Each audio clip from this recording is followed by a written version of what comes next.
ನಮಸ್ಕಾರ ವೀಕ್ಷಕರೇ, ನಾನು ಡಾಕ್ಟರ್ ಅರ್ಪಿತಾ ಭಟ್, ನ್ಯಾಚುರೋಪತಿ ಹಾಗೂ ಯೋಗ ವೈದ್ಯೆ, ವೇದ ವೆಲ್ನೆಸ್ ಸೆಂಟರ್, ನಿಸರ್ಗಮನೆ ಸೇರಿಸಿ. ಕನಕ ನಿಸರ್ಗಮನೆ ಯೂಟ್ಯೂಬ್ ಚಾನಲ್ಗೆ ನಿಮಗೆಲ್ಲರಿಗೂ ಸ್ವಾಗತ.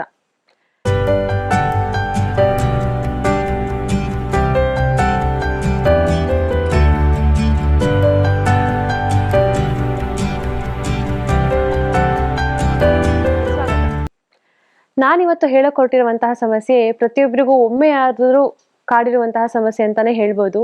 ಕಾನ್ಸ್ಟಿಪೇಷನ್ ಎಲ್ಲರಿಗೂ ಈಗಿನ ಜೀವನ ಕ್ರಮದಿಂದ ಒಮ್ಮೆಯಾದರೂ ಇದು ಬಂದಿರುತ್ತೆ.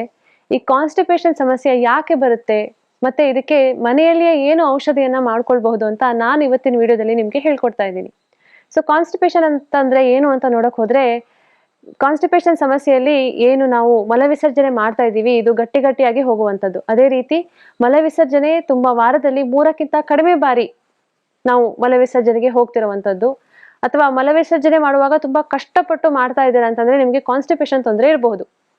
ಹಾಗಾದ್ರೆ ಕಾನ್ಸ್ಟಿಪೇಷನ್ ತೊಂದರೆ ಏಕೆ ಬರುತ್ತೆ ಅಂತ ನೋಡೋದಾದ್ರೆ, ಮೊದಲನೇದಾಗಿ ನೀವು ನೀರನ್ನ ಕಡಿಮೆ ಕುಡಿತಿರಬಹುದು. ದಿನಕ್ಕೆ 3ರಿಂದ 4 ಲೀಟರ್ ನೀರು ದೇಹಕ್ಕೆ ಅತ್ಯಗತ್ಯ. ನೀವು ಇದಕ್ಕಿಂತ ನೀರನ್ನ ಕಡಿಮೆ ಕುಡಿತಿದ್ದೀರಾ ಅಂದ್ರೆ ಬಾಡಿಯಲ್ಲಿ ಡಿಹೈಡ್ರೇಷನ್ ಆಗಿ ನೀರಿನ ಅಂಶ ಕಡಿಮೆ ಆಗಿ ನಿಮಗೆ ಕಾನ್ಸ್ಟಿಪೇಷನ್ ತೊಂದರೆ ಆಗ್ತಿರಬಹುದು. ಅದೇ ರೀತಿ ಫಿಸಿಕಲ್ ಆಕ್ಟಿವಿಟಿ ಕಡಿಮೆ ಆಗಿದ್ರೆ ಕೂಡ ಕಾನ್ಸ್ಟಿಪೇಷನ್ ತೊಂದರೆ ಆಗುತ್ತೆ. ಹಾಗೆಯೇ ಈಗಿನ ಲೈಫ್ ಸ್ಟೈಲ್, ದಿನಚರಿ ಏನಿದೆ ಅದು ನಿಮ್ದು ವೇರಿಯೇಷನ್ಸ್ ಇದ್ರೆ, ಅಂದ್ರೆ ಕರೆಕ್ಟ್ ಆದ ಸಮಯದಲ್ಲಿ ನಿದ್ದೆ ಮಾಡ್ತಾ ಇಲ್ಲ, ಕರೆಕ್ಟ್ ಆಗಿ ನಿದ್ದೆ ಮಾಡ್ತಾ ಇಲ್ಲ, ಕರೆಕ್ಟ್ ಆದ ಸಮಯದಲ್ಲಿ ಊಟ ಮಾಡ್ತಾ ಇಲ್ಲ ಅಂತ ಆದ್ರೆ ಕಾನ್ಸ್ಟಿಪೇಷನ್ ಆಗ್ಬೋದು. ಅದೇ ರೀತಿ ಹೊರಗಿನ ಆಹಾರವನ್ನ ಜಾಸ್ತಿ ತಿನ್ನುವಂಥದ್ದು, ಬೇಕರಿ ಐಟಮ್ಸ್, ಕರಿದ ಆಹಾರ, ಜಂಕ್ ಫುಡ್ಸ್ ಇದನ್ನೆಲ್ಲ ಜಾಸ್ತಿ ತಗೊಳ್ಳೋದ್ರಿಂದ ಕೂಡ ಕಾನ್ಸ್ಟಿಪೇಷನ್ ಆಗುತ್ತೆ. ಹಾಗೆಯೇ ಕೆಲವೊಂದು ಮೆಡಿಕೇಶನ್, ಏನಾದ್ರೂ ಔಷಧಿ ತಗೋತಾ ಇದ್ದೀರಾ, ಇದರ ಸೈಡ್ ಎಫೆಕ್ಟ್ ಆಗಿ ಕೂಡ ನಿಮಗೆ ಕಾನ್ಸ್ಟಿಪೇಷನ್ ತೊಂದರೆ ಕಾಣಿಸ್ಕೊಳ್ತಿರ್ಬಹುದು. ಹಾಗಿದ್ರೆ ಕಾನ್ಸ್ಟಿಪೇಷನ್ ಅಲ್ಲಿ ಏನೇನ್ ತೊಂದರೆ ಆಗುತ್ತೆ ಅಂತ ನೋಡೋದಾದ್ರೆ, ವಾರದಲ್ಲಿ ನೀವು 3ಕ್ಕಿಂತ ಕಡಿಮೆ ಬಾರಿ ಮಲ ವಿಸರ್ಜನೆ ಮಾಡ್ತಾ ಇರೋದು ಒಂದು. ಆಮೇಲೆ ಮಲ ವಿಸರ್ಜನೆ ಗಟ್ಟಿಯಾಗಿ ಹೋಗ್ತಾ ಇರುವಂತದ್ದು, ತುಂಬಾ ಕಷ್ಟಪಟ್ಟು ಮಲ ವಿಸರ್ಜನೆ ಮಾಡ್ತಾ ಇರುವಂತದ್ದು.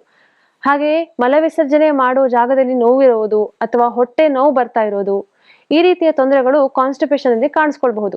ಹಾಗೆಯೇ ಈ ಮಲ ವಿಸರ್ಜನೆ ಸರಿಯಾಗಿ ಆಗದೆ ಇರುವಂತಹ ಕಾರಣದಿಂದ ದೇಹದಲ್ಲಿ ಒಂಥರ ಜಡತ್ವ, ಹಾಗೆಯೇ ಇರಿಟೇಷನ್, ಮೂಡ್ ಸ್ವಿಂಗ್ಸ್ ಕೂಡ ಆಗುವಂತಹದ್ದು, ಇದು ಕಾನ್ಸ್ಟಿಪೇಷನ್ ಇಂದ ಆಗುತ್ತೆ. ಸೊ ಈ ರೀತಿ ತೊಂದರೆಗಳು ನಿಮ್ಗೆ ಕಾನ್ಸ್ಟಿಪೇಷನ್ ಇಂದ ಕಂಡು ಬರುತ್ತೆ.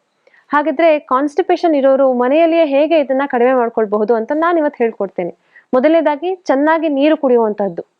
ನೀರನ್ನ ನಾನು ಮುಂಚೆ ಹೇಳ್ದಾಗೆ 3ರಿಂದ 4 ಲೀಟರ್ ಪ್ರತಿದಿನ ನೀರು ಕುಡಿಯುವಂಥದ್ದು. ಅದೇ ರೀತಿ ಉಷಾಪಾನ ಮಾಡಿದ್ರೆ ತುಂಬಾ ಒಳ್ಳೇದು, ಅದನ್ನು ರೂಢಿಸ್ಕೊಳ್ಳುವಂಥದ್ದು. ಹಾಗೆಯೇ ಡಯಟರಿ ಫೈಬರ್ಸ್ ಜಾಸ್ತಿ ಇರುವಂತಹ ಆಹಾರ, ನಾರಿನ ಅಂಶ ಅಂತ ಏನ್ ಹೇಳ್ತೀವಿ, ಇದು ಜಾಸ್ತಿ ಇರುವಂತಹ ಆಹಾರವನ್ನ ತೆಗೆದುಕೊಳ್ಳುವಂಥದ್ದು. ಹಾಗೆಯೇ ಫಿಸಿಕಲ್ ಆಕ್ಟಿವಿಟೀಸ್, ನಾನು ಮುಂಚೆ ಹೇಳ್ದ ಹಾಗೆ ಫಿಸಿಕಲ್ ಆಕ್ಟಿವಿಟೀಸ್ ನ ಡೈಲಿ 1 ಅವರ್ ಏನಾದ್ರೂ ಎಕ್ಸರ್ಸೈಸ್ ಇಲ್ಲ ಯೋಗಾಭ್ಯಾಸವನ್ನ ಮಾಡುವಂಥದ್ದು. ಯಾಕಂದ್ರೆ ದೇಹದಲ್ಲಿ ಕಾನ್ಸ್ಟಿಪೇಷನ್, ನಾನು ಇವಾಗ ಏನ್ ಹೇಳ್ದೆ ಅದೆಲ್ಲ ಕಾರಣದಿಂದನೂ ಆಗುತ್ತೆ. ಅದೇ ರೀತಿ ಪೆರಿಸ್ಟಾಲ್ಸಿಸ್ ಮೂವ್ಮೆಂಟ್ ಕಡಿಮೆ ಆದ್ರೆ ಕೂಡ ಕಾನ್ಸ್ಟಿಪೇಷನ್ ಆಗುತ್ತೆ. ನಾವು ತಿಂದಿರೋ ಆಹಾರದ ವೇಸ್ಟ್ ಪ್ರಾಡಕ್ಟ್ ಏನಿರುತ್ತೆ ಅದು ಕರುಳಿನ ಮೂಲಕ ಪಾಸ್ ಆಗುವಾಗ ಅಲ್ಲಿ ನೀರಿನ ರೀಅಬ್ಸಾರ್ಪ್ಷನ್ ಆಗುತ್ತೆ, ಅಂದ್ರೆ ವಾಟರ್ ಕಂಟೆಂಟ್ ನ ನಮ್ಮ ಕರುಳು ಹೀರ್ಕೊಳ್ಳುತ್ತೆ. ಸೊ ಇದು ನಾರ್ಮಲ್ ಆಗಿ ಮೂವ್ಮೆಂಟ್ ಆಗ್ತಿರುವಾಗ ಅದು ನಾರ್ಮಲ್ ಕನ್ಸಿಸ್ಟೆನ್ಸಿ ಆಗಿ ಸ್ಟೂಲ್ ಪಾಸ್ ಆಗುತ್ತೆ. ಯಾವಾಗ ಆ ಪೆರಿಸ್ಟಾಲ್ಸಿಸ್ ಮೂವ್ಮೆಂಟ್, ನಮ್ಮ ಕರುಳಿನ ಮಸಲ್ಸ್ ಯಾವಾಗ ಕಾಂಟ್ರಾಕ್ಷನ್ ಕರೆಕ್ಟ್ ಆಗಿ ಆಗಲ್ವೋ ಆವಾಗ ಆ ಏನು ವೇಸ್ಟ್ ಪ್ರಾಡಕ್ಟ್ಸ್ ಹೋಗ್ತಾ ಇರುತ್ತೆ ಅದು ತುಂಬಾ ನಿಧಾನವಾಗಿ ಹೋಗ್ತಾ ಇರುತ್ತೆ. ಸೊ ಅದಕ್ಕೆ ಆವಾಗ ಅಗತ್ಯಕ್ಕಿಂತ ಜಾಸ್ತಿಯಾಗಿ ನಮ್ಮ ಕರುಳು ಆ ನೀರನ್ನ ಹೀರ್ಕೊಳ್ಳುತ್ತೆ. ಇದರಿಂದ ಸ್ಟೂಲ್ಸ್ ಏನಿರುತ್ತೆ, ವೇಸ್ಟ್ ಮಟೀರಿಯಲ್, ಅದರಿಂದ ನೀರು ಜಾಸ್ತಿಯಾಗಿ ಅಬ್ಸಾರ್ಪ್ಷನ್ ಆಗಿ ಅದು ಗಟ್ಟಿ ಆಗುವಂತಹ ಚಾನ್ಸಸ್ ಇರುತ್ತೆ. ಅದಕ್ಕೆ ಫಿಸಿಕಲ್ ಆಕ್ಟಿವಿಟಿ ಮಾಡೋದ್ರಿಂದ ಪೆರಿಸ್ಟಾಲ್ಸಿಸ್ ಮೂವ್ಮೆಂಟ್ ನ ಇಂಪ್ರೂವ್ ಮಾಡ್ಕೊಳ್ಬಹುದು. ಹಾಗೆಯೇ ಪಾಲಕ್ ಜ್ಯೂಸ್, ಪಾಲಕ್ ಸೊಪ್ಪನ್ನ ತಗೊಳ್ಳಿ, ಅದರಿಂದ ಮಿಕ್ಸಿ ಮಾಡಿ ರಸವನ್ನ ತೆಗೆದುಕೊಳ್ಳಿ, ಅದಕ್ಕೆ ಒಂದು ಅರ್ಧ ಇಂಚಿನಷ್ಟು ಶುಂಠಿಯನ್ನ ಜಜ್ಜಿ ಅದರ ರಸವನ್ನ ಮಿಕ್ಸ್ ಮಾಡಿ ಅದರನ್ನ ಸೇವಿಸೋದ್ರಿಂದ ಕೂಡ ನಿಮಗೆ ಕಾನ್ಸ್ಟಿಪೇಷನ್ ತೊಂದರೆಯ ನಿವಾರಣೆ ಆಗುತ್ತೆ.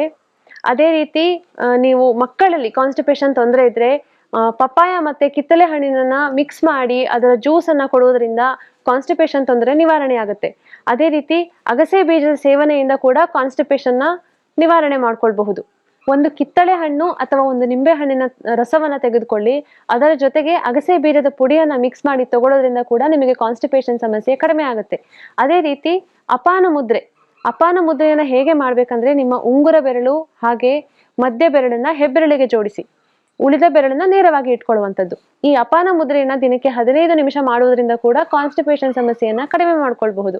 ಅದೇ ರೀತಿ ಒಣದ್ರಾಕ್ಷಿಯನ್ನ ರಾತ್ರಿ ಹೊತ್ತು ನೆನೆ ಹಾಕಿ ನೀರಿನಲ್ಲಿ ನೆನೆ ಹಾಕಿ ಇಲ್ಲ ಹಾಲಿನಲ್ಲಿ ನೆನೆ ಹಾಕಿ ಅದನ್ನ ಬೆಳಗ್ಗೆ ಖಾಲಿ ಹೊಟ್ಟೆಯಲ್ಲಿ ನೀರಿನ ಜೊತೆಗೆ ಅಥವಾ ಹಾಲಿನ ಜೊತೆಗೆ ಸೇವಿಸುವುದರಿಂದ ಕಾನ್ಸ್ಟಿಪೇಷನ್ ಸಮಸ್ಯೆ ಕಡಿಮೆ ಆಗುತ್ತೆ. ಈ ಮನೆ ಮದ್ದನ್ನ ನೀವು ಕೂಡ ಟ್ರೈ ಮಾಡಿ, ಹಾಗೆಯೇ ನಿಮಗೆ ಗೊತ್ತಿರೋರ ಜೊತೆ ಕೂಡ ಶೇರ್ ಮಾಡ್ಕೊಳ್ಳಿ. ಧನ್ಯವಾದಗಳು.